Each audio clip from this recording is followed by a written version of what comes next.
This film is an attempt to step back, to remember, to celebrate some of the great forgotten adventurers of the Victorian era. Men like Sir Richard Burton and David Livingstone, women like Mary Kingsley and Mary Seacole, and not just to remember them, but perhaps to learn a thing or two from them as well. When we look at old pictures of Victorian heroes, they can appear a grey and pompous lot, with their starched collars and their stiff upper lips, their grave expressions and their ludicrous facial hair. But behind those stern exteriors, there once beat the hearts of lions. These were men and women who regularly went barrelling off through uncharted jungles, parched deserts and frozen wastelands, with total disregard for their own personal safety, repeatedly stared death in the face and forced it to change its mind.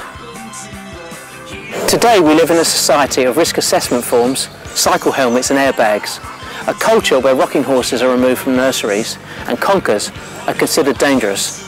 These days the average person rarely sees anything more shocking than a nosebleed. Sometimes it can feel like we're a pale shadow of our full-blooded forefathers. Why is that? What's changed? Are we a society that's lost its belief in risk-taking? My question is this: what made these old Victorian adventurers tick? And why are there no more heroes like that anymore? No more heroes anymore. No more heroes anymore. So we're looking for the tomb of Sir Richard Burton, who's got to be the godfather of all mad British explorers and adventurers. This is St Mary's Catholic Cemetery in West London, and it's the final resting place of Burton, not by choice, but by the choice of his wife Isabel, who's basically put him here in a last-ditch effort to save his mortal soul, because Burton, believe me, wasn't a good Catholic. So another great thing that Burton was famous for was trying to find the source of the Nile. I hope finding his grave's a little bit easier, because it nearly killed the poor bugger. He went to like, I think it was somewhere in Tanzania, the coast of Tanzania, somewhere near Zanzibar.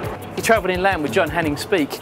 And they were travelling, I think, for the best part of a year before they found Lake Tanganyika, by which stage Speke was nearly blind with some horrendous tropical disease, and Burton couldn't walk because of malaria.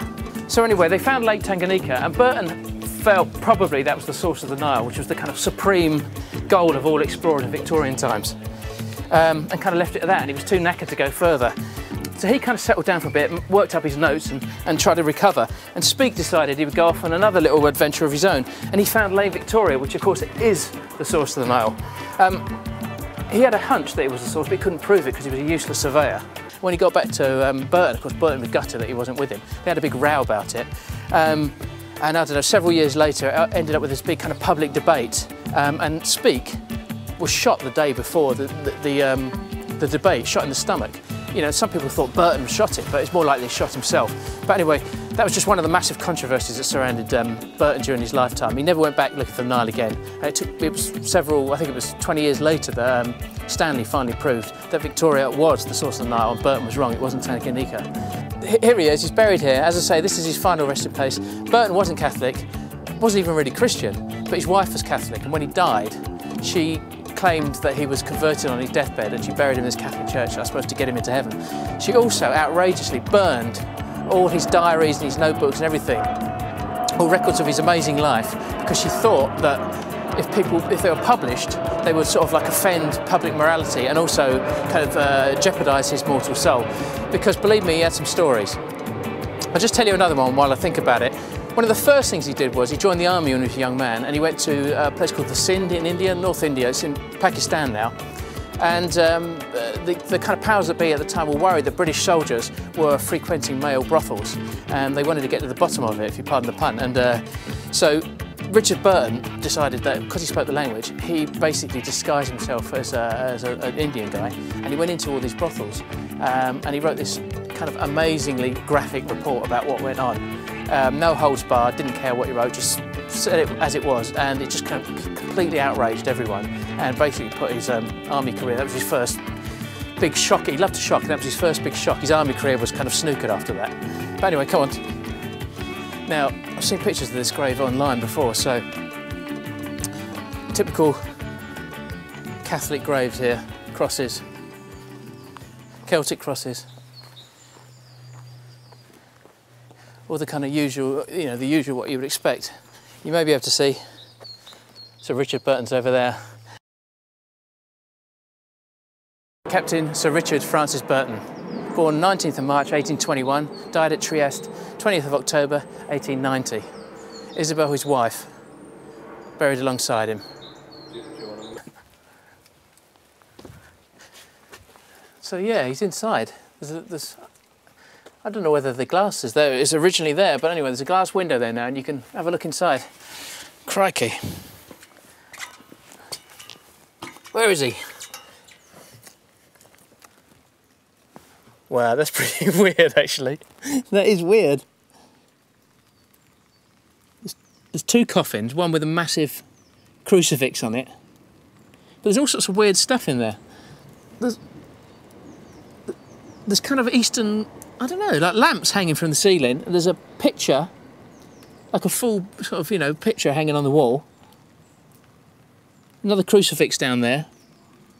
And kind of, don't know, kind of a couple of urns, I think, and what looks like a kind of Eastern helmet of some description.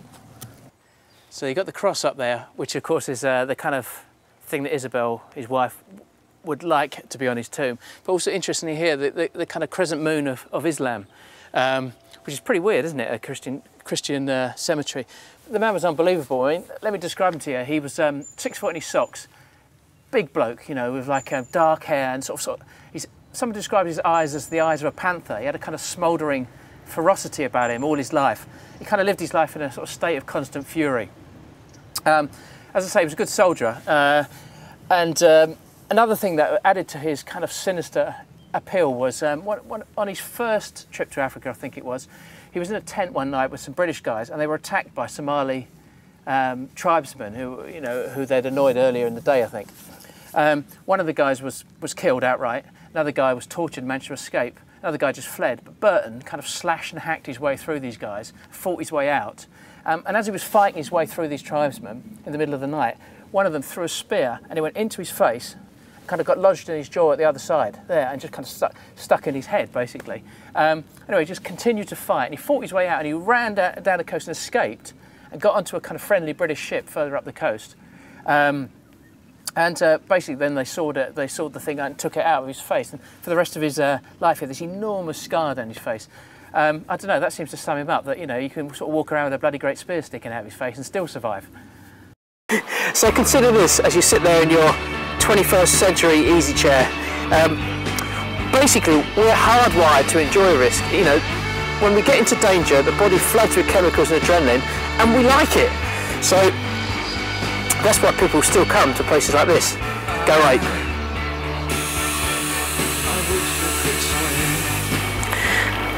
I think it was Eleanor Roosevelt who said you gain strength, courage and confidence every time you stop and really stare fear in the face.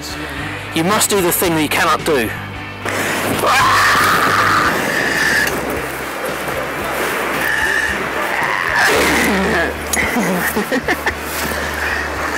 can beat them.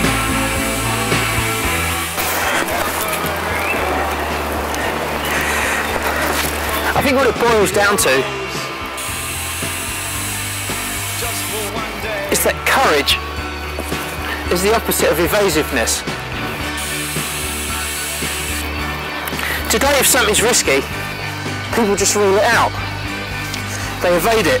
My ass! And I don't think people appreciate anymore that taking risks is good.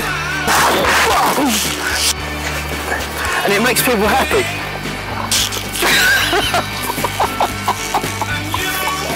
Oh.